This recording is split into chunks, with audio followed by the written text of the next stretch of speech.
We are here watching the a card from Moscow that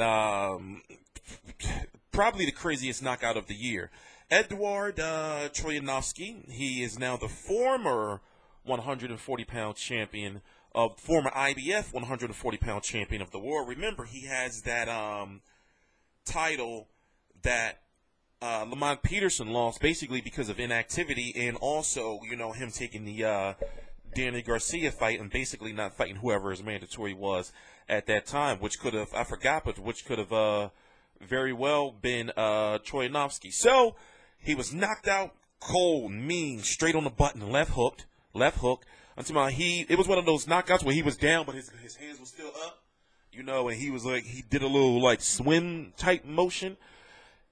Julius Ndogo, or Ndangu, he is 21-0 with 11 KOs. So imagine him now very soon, likely maybe being in the eye of a top-ranked boxing to get Terrence Crawford, possibly get Terrence Crawford another title, because remember, he has the WBC, the WBO. Julius Ndangu has the IBF now, and in my opinion, we don't really know who this Ndangu dude is, you know, and looking at his resume, he really has not fought, you know, he's only fought in his hometown. And no notable names of any sort, but now this is if you know, his name is out there now. His name is out there. You know, he's from Namibia.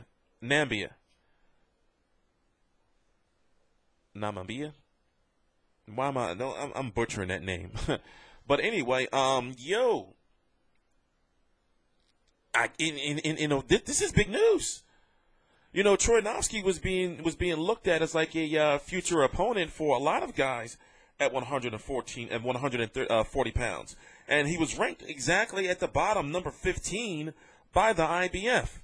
So now he can pretty much get him a big money fight against Terrence Crawford, or, you know, maybe Eddie Hearn may try to put him in there with Ricky Burns. Of course, Terrence Crawford is fighting John Molina on December the 10th next week. And the Lebedev Garcia fight is about to start. And you know, looking at the IBF rankings, there's some good names in there, but now we really need to go back and start watching this Ndangu, you know, or Ndogu, however you pronounce his name. I'm going to get it right. We're going to start going back and watching some of his fights. So there's not much to talk about the fight, and from my understanding, if Troyanovsky would have won this fight, he would have gone on to bigger and better things. What are bigger and better things? We don't know.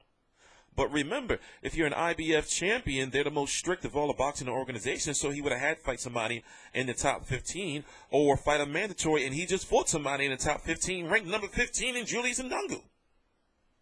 So you have Felix Diaz, who's there. You have Antonio Orozco. Golden Boy could go after that, because if I'm correct, he's a Golden Boy fighter. And unless the WBC orders that mandatory, Bob Arum and Golden Boy has a little bit of beef. You know, you got, oh God, Maurice Hooker, he shouldn't even be there. You know, you got Frankie Gomez, but from my understanding, I don't know, last I checked, it was about a month or so ago, they were talking about nobody knew what Frankie Gomez was. You know, so I have to do a little bit of research on that. I think I saw his name come up in a press release or something. I gotta go check it out.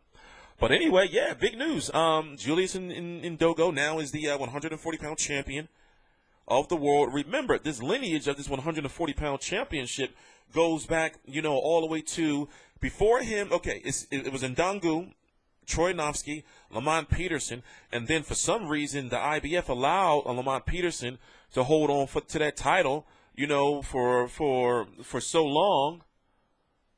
You know, to hold on to that title for so long. You know, especially after the whole Amir Khan drug test. I still don't know, you know, what went down with that. But yeah, you know, now he's the new guy. I'm T Street Controversy. This is T Street Controversy Live. I cover every single major fight live. Please subscribe. All the links to my social media are right down below in the description box. The fight's about to start.